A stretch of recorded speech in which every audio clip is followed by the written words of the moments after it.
The great chamber of Haven 1 station fell silent as the hologram played. Hundreds of alien representatives watched in horror as the massive shape moved through the darkness of space, its length greater than most warships. The creature's body rippled with a strange metallic sheen as it tore through the hull of a merchant vessel like paper. "This footage was taken 3 days ago in the Outer Rim," announced First Speaker Robert, his tentacles swaying with agitation. "The ship's crew managed to send this recording before all contact was lost. We have confirmed similar attacks in 12 other systems." The gathered representatives burst into worried chatter.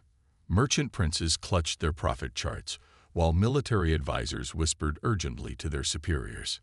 In the upper tier, Ambassador Jones of Earth sat quietly, watching the reactions of the more established species. "The ancient records speak of these creatures," continued Robert, his voice cutting through the noise. "They are called Void Hunters. Our ancestors faced them 500,000 years ago, forcing them into hibernation through great sacrifice. Now, they have awakened." A large figure stood up, his crimson battle armor gleaming under the chamber's lights. General Dex of the Iron Claws slammed his fist against the podium. "Then let us destroy them. My warriors will tear these beasts apart for the glory of combat." Ambassador Jones noticed how the general's aide winced slightly at these words. The Iron Claws were famous for their warrior culture, and infamous for their poor strategic thinking. "With respect, General," spoke a slim, crystalline being from the Science Council, "the Void Hunters cannot be defeated through direct combat. They feed on energy. The more powerful the weapons used against them, the stronger they become. That is why they target our ships. They consume the reactor cores." The general's face darkened. "Are you suggesting we cower in fear? Like those humans?" He pointed at Jones, who maintained a neutral expression. "Ever since they joined the council, all they talk about is defense and caution. No glory, no honor." First Speaker Robert raised all 4 of his hands for silence. "The Iron Claws are not alone in their eagerness for battle. We have received offers of military aid from the Star Wolves and the Thunderhawks as well. However," he gestured, and the hologram changed to show another recording. "A fleet of warships fired their weapons at a Void Hunter, only for the creature to absorb the energy and grow larger. 3 fleets have already been lost," Robert said quietly. "The Void Hunters are drawn to powerful energy signatures. The stronger our attack, the more we feed them. Traditional warfare is worse than useless. It only makes them stronger." The chamber erupted in arguments again. Jones watched as the mighty warrior races of the galaxy argued about honor and combat, each claiming they would succeed where others had failed. None of them seemed to notice the pattern that was emerging. Finally, Jones stood up. Unlike many of the other representatives, he wore a simple blue uniform without decoration. "Speaker Robert, if I may." The chamber quieted, some representatives wearing expressions of contempt for the cowardly humans. Robert nodded. "The Council recognizes Earth's representative. The footage shows that smaller ships, particularly those that powered down their systems, were ignored by the Void Hunters," Jones said calmly. "On Earth, we have experience with this type of combat scenario." "What would humans know of combat?" sneered General Dex. "Your ships are weak, your weapons pathetic. You hide behind shields and armor instead of facing your enemies." Jones smiled slightly.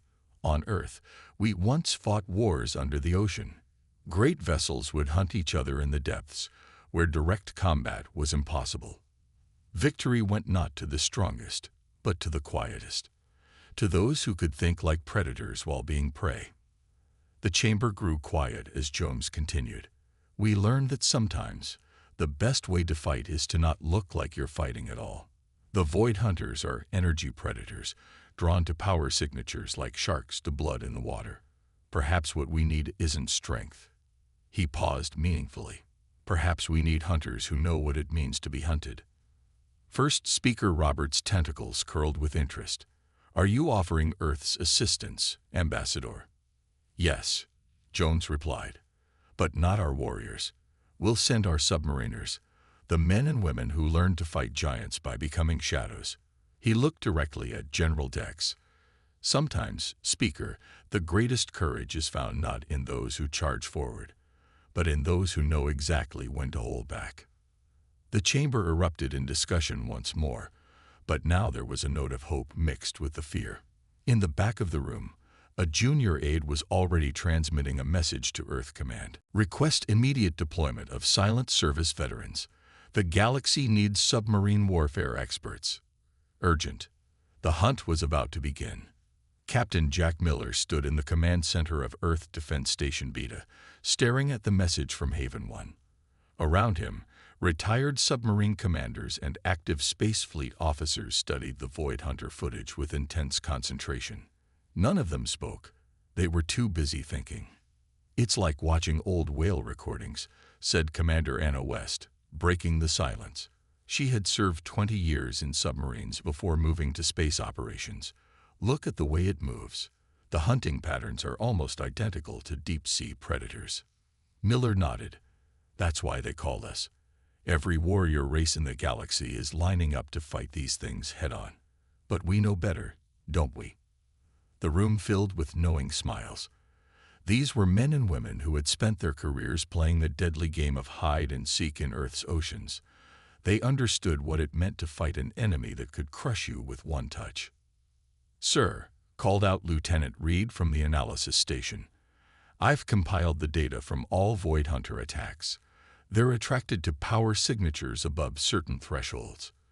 Just like how submarines track engine noise." He paused, looking troubled. "The warrior race's ships, they're like speedboats running at full throttle. They might as well be screaming their location." Miller walked to the main display, where the image of a Void Hunter floated like a nightmare made real. "How many ships can we refit with our submarine warfare systems?" "The Earth Defense Fleet already uses modified subtech," answered Technical Chief Rogers. "We can have 30 ships ready in 48 hours. But," she hesitated, "the alien races are going to hate our modifications. Because we'll strip out their precious weapons." Miller smiled grimly.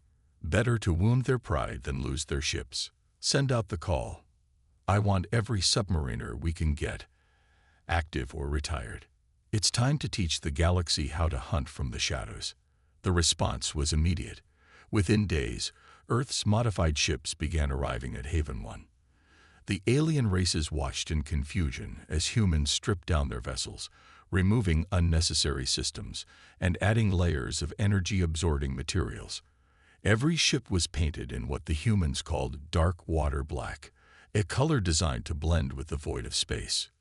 "You've turned warships into coffins," protested General Dex as he toured one of the modified vessels. "Where are the weapons? The shield generators? How will you fight?" Captain Miller stood on the bridge of his flagship, the Shadow Dancer. "Sometimes the best weapon is no weapon at all," he explained. "These ships run nearly silent. Minimal power signatures, specialized hull plating that absorbs energy rather than reflecting it. We don't fight the Void Hunters. We slip past them." "Cowardice," spat the general. "You will bring shame to the entire galaxy." Miller's response was interrupted by an urgent transmission. A Void Hunter had been spotted near a civilian colony. General Dex's fleet was closest, 3 warships, fully armed and ready for glory. "Stand down, General," Miller ordered. "Let us handle this." "Never. We will show you how true warriors fight." They watched on the monitors as the Iron Claw ships engaged the Void Hunter. Their energy weapons flared brilliantly in space, and the creature grew larger with each hit. Within minutes, all 3 ships were lost with all hands. The chamber was silent. Miller keyed his comm. "Shadow Dancer actual to all ships. Power down to silent running protocols. Engage passive sensors only. Remember your training. We are hunters in the dark, nothing more." As his ship slipped away from the station, running dark and quiet like the submarines of old, Miller thought about the general's words. Let them call it cowardice. On Earth, they had learned long ago that survival wasn't about being the strongest. It was about being the smartest. The real hunt was about to begin, and humanity would show the galaxy that sometimes the most powerful weapon was knowing when not to use one at all. The Shadow Dancer drifted through space, its engines barely alive. Captain Miller stood at his post, remembering the old submarine battles on Earth. The bridge was dark, lit only by the dim glow of essential systems. His crew worked in near silence, using hand signals when possible to maintain absolute quiet. "Contact," whispered Lieutenant Reeve at the sensor station. Energy pattern matching Void Hunter signatures. Distance, 40,000 kilometers and closing. Miller nodded slowly. They had been tracking this particular hunter for 6 hours, following it so quietly that the creature hadn't noticed them. The passive sensors, adapted from submarine technology, worked perfectly in space. They detected the tiny ripples of energy that the Void Hunters left behind, like watching the wake of an invisible ship. "All hands, maintain silent running," Miller said softly into his comm.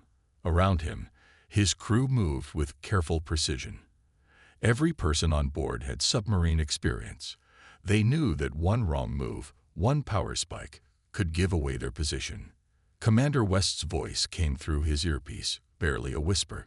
"Engineering reports ready, sir. The bait is prepared." Miller allowed himself a small smile.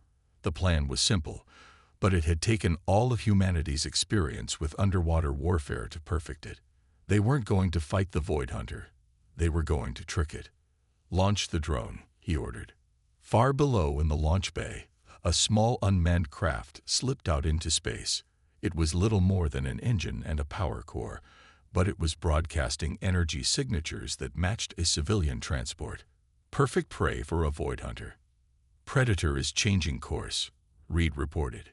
"It's moving toward the bait." The bridge crew watched their sensors as the massive creature approached the drone. The Void Hunter's metallic skin rippled with anticipation of an easy meal. It didn't notice the Shadow Dancer slowly maneuvering behind it, using the drone's energy signature to mask their movement. "Remember," Miller said to his crew, "just like hunting submarines, we're not the predator here. We're simply redirecting one." The Void Hunter struck at the drone, its massive jaws opening to absorb the energy core. That was the moment Miller had been waiting for. "Now," he ordered. The Shadow Dancer's special weapon activated, but it wasn't a weapon in the traditional sense. Instead of firing energy or projectiles, it created a massive gravity pulse. The technique, adapted from deep-sea pressure waves, hit the Void Hunter from behind just as it was focused on its prey. The creature tumbled, disoriented by the sudden pressure change. Before it could recover, 3 more human ships appeared from different directions, each firing their gravity pulses in careful sequence. They weren't trying to destroy the Void Hunter. They were hurting it. "Course is set," West reported. "The gravity corridor is stable." Like shepherds guiding a dangerous animal, the human ships used their gravity pulses to push the Void Hunter away from populated space. They had discovered that while the creatures fed on energy, they could be influenced by gravity, just like deep-sea creatures responding to pressure changes. "It's working," Reed said with quiet excitement. "The Hunter is moving along our planned route. Estimated arrival at the empty system in 3 hours." Miller watched as their target, confused and disoriented, followed the path they had laid out. Soon it would be trapped in an uninhabited system, where it could feed on the energy of young stars without threatening any ships or colonies.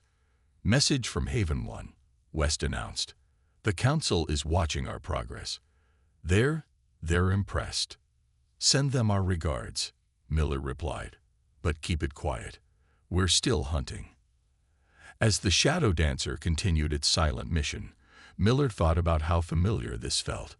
Humans had spent centuries learning to hunt dangers in the deep oceans of Earth. Now they were using those same skills to protect the galaxy.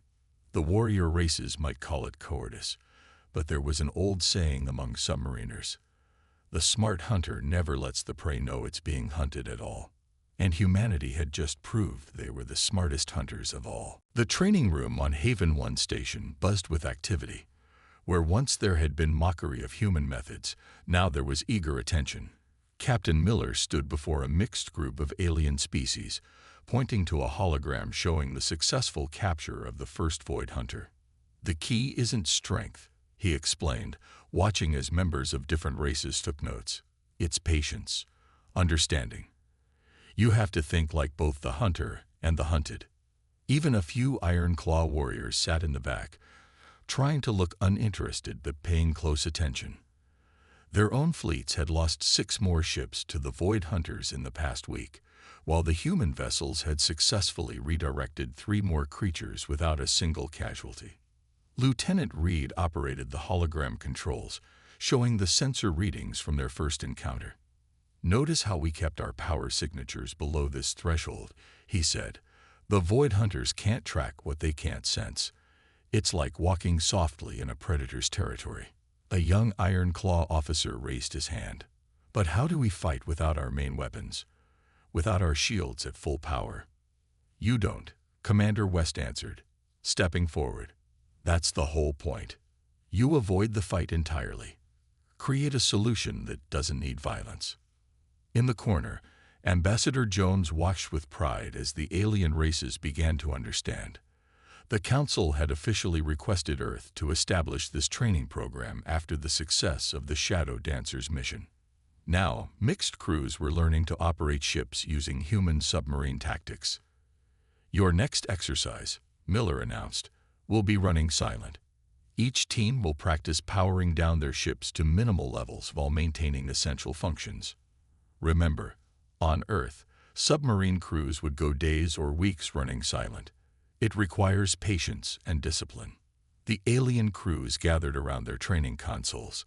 Species that had once sneered at human cowardice now competed to see who could run their ships the quietest. The irony wasn't lost on anyone. "Captain," a crystalline being from the Science Council approached Miller after the session. "We've analyzed your gravity pulse technology. It's so simple, yet we never thought of it. We were too focused on weapons that could destroy." Miller nodded. "Sometimes the best solutions are the ones that preserve rather than destroy. We learned that lesson the hard way on Earth." A commotion at the door interrupted them. General Dex stormed in, but his usual arrogance was missing. Instead, he looked troubled. "Captain Miller," he said, his voice uncharacteristically quiet, "the Thunderhawks lost their home fleet yesterday. 12 ships gone.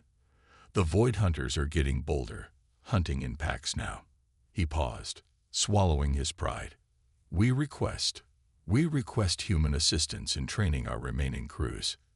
The room fell silent. The mighty Thunderhawks asking humans for help. It was unprecedented. Miller stepped forward, offering his hand in the Earth gesture of agreement. "We'll start immediately. Commander West, prepare the simulator for Thunderhawk ship configurations." As the training resumed, now with even more urgency, Ambassador Jones received a message from Earth Command. More Void Hunters had been detected, moving in larger groups. The situation was escalating. "Captain," Jones called Miller aside, "Earth is sending the entire silent service. Every submarine veteran who can still serve. They're converting our whole fleet to hunter-killer configurations." Miller looked around the training room, where former enemies now worked together, learning to move silent and unseen through space. "The galaxy's going to need it," he said, "but at least now they're ready to listen." The next class began, and Miller watched as proud warrior races learned to set aside their need for glory. In the face of the Void Hunters, humanity's cowardly tactics had become the galaxy's best hope for survival. "Remember," he told his students, "true courage isn't about who can fight the hardest. It's about who can think the smartest. And sometimes, the bravest thing you can do is nothing at all." The emergency alarm woke Captain Miller from a light sleep. He was on the bridge of Shadow Dancer in seconds, still pulling on his uniform jacket. "Report," he called out, taking in the grim faces of his crew. Lieutenant Reed's hands flew over his sensor console. "Multiple Void Hunter signatures, not just a pack this time. It's a swarm." hundreds of them, moving together. The main screen showed a mass of swirling shapes heading straight for the Council's core worlds. Even with all their training, even with the mixed crews now operating throughout the galaxy, they had never faced anything like this. "Get me Haven 1, Miller ordered, "and wake up every ship in the fleet." The response was immediate. Within minutes, the combined fleet of human-trained ships gathered near Haven 1 station. The bridge screen filled with familiar faces, Commander West, General Dex, and captains from a dozen different species, all waiting for instructions. "The swarm will reach the core worlds in 10 hours, Miller announced. "Traditional defenses won't hold against these numbers. We need a new plan." "Could we use the gravity pulse technique?" asked an Iron Claw captain who had recently completed training. "Heard them like we did with the smaller groups." Miller shook his head. "Too many of them. They'd overwhelm the gravity corridors." He turned to his science officer. "What about their hunting patterns? Have they changed?" "Sir," Reed called out suddenly, "look at this energy reading. The swarm, they're communicating. Like a school of fish or a pod of whales. They're coordinating their movements." Miller stared at the data, remembering old videos of ocean predators hunting in groups. Then he smiled. "If they're acting like a school of fish, then we need to think like sharks." He opened a channel to all ships. "Listen carefully. We're going to split their formation. Break them into smaller groups we can manage. But to do it, we'll need perfect coordination between all ships." The plan was risky. It required multiple ships to create a complex pattern of gravity pulses and energy signatures, like a net made of force and shadow. One mistake would expose them to the entire swarm. "Remember your training," Miller told the fleet. "Run silent until the last possible moment. Time your pulses exactly as practiced. Trust your sensors, not your eyes." The fleet moved into position, each ship running dark and quiet. Human vessels mixed with alien ships, all using the modified submarine technology. They formed a huge circle around the approaching swarm's path. "First wave, initiate gravity pulses on my mark," Miller ordered. He watched the swarm approach, counting down in his head. Just like timing depth charges, he thought. Mark. The first line of ships activated their gravity weapons in perfect sequence. The pulses rippled through space like invisible waves, causing confusion in the outer edges of the swarm. Some void hunters broke formation, their coordinated movement disrupted. Second wave. Mark. More gravity pulses struck from different angles. The swarm began to split apart, smaller groups breaking away from the main mass. Just as planned, they were breaking up the school. "All ships, execute attack pattern deep ocean," Miller commanded. This was a formation named after how sharks would attack scattered fish schools. Each ship had specific targets, specific timing, working together to divide and redirect the threat. The battle, if you could call it that, lasted for hours. Not a single energy weapon was fired. Instead, the combined fleet used gravity, stealth, and perfect timing to slowly break up the swarm. Group by group, the void hunters were separated and herded away from populated space. When it was over, Miller looked at his sensor display with pride. The core worlds were safe. More importantly, they had proved that the galaxy's races could work together, using human tactics to overcome impossible odds. "Message from Haven 1, Reed announced. "The Council wants to speak with us immediately." Miller straightened his uniform. "Tell them we'll be there soon." He looked around at his tired but proud crew. After all, we have a lot to teach them about real courage. The Shadow Dancer's sensors picked up something unusual as they tracked the scattered void hunter swarm. Lieutenant Reed spent hours analyzing the data before calling Captain Miller to his station. "Sir, look at these movement patterns," Reed said, pointing to his screen. "All the separated groups are trying to move in the same direction. Even when we redirect them, they keep turning back to this specific path." Miller studied the data. After years of submarine hunting, He knew that predictable patterns usually meant something important. They're going somewhere, he realized. Not just running wild. They have a destination. Commander West joined them at the sensor station. Could it be their breeding grounds? The thought sent a chill through the bridge. If the Void Hunters had a central nest, it would explain why their numbers kept growing. Miller opened a channel to Haven 1 and the combined fleet. All ships, form up on Shadow Dancer's position, he ordered. I think we found something bigger than just another hunt. The fleet gathered quickly. Human ships mixed with vessels from every major species in the galaxy. Even General Dex's new flagship, now equipped with full stealth systems, moved silently into formation. We'll follow the swarm's intended course, Miller announced to the fleet. Maintain silent running. If this is their nest, we don't want to spook them before we know what we're dealing with. The journey took 3 days of careful tracking. The fleet moved like shadows through space, using all their submarine warfare training to stay undetected. Finally, they'd reached their destination, a massive debris field orbiting a dying star. Energy readings are off the charts, Reed reported. The debris. It's not random. Look at the pattern. The fleet watched in amazement as the scattered pieces of ancient ships and space rock shifted and moved. In the center of it all, thousands of Void Hunters swam through space, protecting something that glowed with an eerie blue light. It's a nursery, West whispered.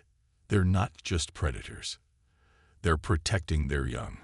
General Dex's voice came through the comm. Then this is our chance. We can destroy them all at once. End this threat forever. But Miller saw something different in the sensor readings. No, he said firmly. Look at the energy patterns. These aren't just random creatures. This is an intelligent species, their families protecting their children. The council representatives on Haven 1 erupted in argument. Some demanded immediate military action. Others called for retreat. But Miller had another idea. We've been thinking like submarine hunters, he said. Maybe now we need to think like marine biologists instead. On Earth, when we discovered dangerous but intelligent sea creatures, we didn't destroy them. We learned to redirect them, to create safe zones where they could live without threatening human activities. The idea was radical. Use the gravity pulse technology not to attack or herd, but to create permanent barriers, safe corridors for ships to travel, and protected spaces where the Void Hunters could thrive without coming into conflict with other species. You want to preserve these monsters? An alien captain asked in disbelief. They're not monsters, Miller replied. They're living beings trying to protect their young, just like us. And if we're really as advanced as we claim to be, we need to find a better solution than destruction. The debate raged for hours. But in the end, Miller's plan won support. The combined fleet began the delicate work of setting up gravity barrier buoys around the nursery. They created safe travel lanes for ships while giving the Void Hunters their own protected space. As they worked, Miller watched the creatures swimming through the debris field. They weren't so different from Earth's whales or sharks. Magnificent, powerful, but not evil. Just another form of life trying to survive in a vast universe. Sometimes, he told his crew, the bravest thing isn't fighting your enemy. It's finding a way to turn them into neighbors instead. 6 months after the discovery of the Void Hunter nursery, Captain Miller stood in the great chamber of Haven 1 station. The room was packed with representatives from every spacefaring race. But this time there were no arguments or accusations of cowardice. On the main screen, a live feed showed ships moving safely through the new transit corridors. The gravity barrier network, inspired by Earth's marine sanctuaries, kept both travelers and Void Hunters safe. In their protected zones, the creatures swam peacefully through space, no longer forced to hunt ships for survival. First Speaker Robert addressed the assembly. Today marks the successful completion of the Protected Space Initiative. Thanks to human ingenuity, we have achieved what our ancestors could not: peaceful coexistence with the Void Hunters. Miller watched as General Dex stepped forward. The Iron Claw warrior had changed in the past months, his former arrogance replaced by a deeper wisdom. "My people were wrong," Dex announced to the chamber. "We called humans cowards because they chose not to fight. But they showed us a greater kind of courage, the courage to find understanding where we saw only enemies." Commander West, standing beside Miller, smiled as she checked the latest reports. The combined fleet, still using modified submarine tactics, now served as rangers and guides rather than hunters. They helped ships navigate the safe corridors and studied the Void Hunters' behavior. "The Science Council has made remarkable discoveries," Lieutenant Reed reported to the Assembly. He displayed new sensor data showing complex patterns in Void Hunter communications. "They're not just animals. They have culture, family structures, even what appears to be art in the way they move through space." Miller remembered how it all started, with the galaxy's proudest warrior races refusing to help, calling humans cowards for suggesting caution. Now those same races had learned to value patience, stealth, and understanding over brute force. "The human concept of marine preservation has applications far beyond this crisis," announced a crystalline being from the Science Council. "We've identified 3 other space-dwelling species that could benefit from similar protected zones." Ambassador Jones stepped up to the podium. "Earth is prepared to share all our experience in wildlife management and preservation. What we learned in our oceans can help us create a safer galaxy for all species, both spacefaring and space-dwelling." The chamber erupted in applause. Miller saw members of different species working together at control stations, checking barrier integrity and monitoring Void Hunter movements. Former enemies now cooperated daily, using human submarine tactics to maintain peace rather than wage war. "Captain," Dex approached Miller after the ceremony, "my youngest son starts training at your Earth submarine school next month. He wants to learn from the beginning, to understand the history behind your methods." Miller nodded approvingly. Already, hundreds of alien youth were studying Earth's naval history, learning how humans had turned their weakness into strength, their caution into wisdom. "Message from the nursery zone," West called out. "The new barrier boys are working perfectly. The Void Hunters are actually helping us maintain them. They've learned the boys protect their territory." Looking around the chamber, Miller felt pride in how far they'd come. Humans, once mocked as cowards, had taught the galaxy that true courage wore many faces.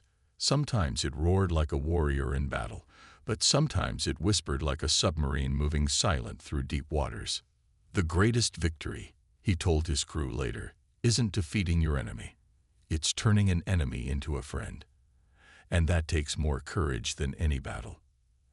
As the Shadow Dancer prepared for another patrol, Miller watched a group of young Void Hunters dancing through space near their ship. They no longer seemed frightening. Just another wonder in a vast and beautiful galaxy that had room for all kinds of life and all kinds of courage.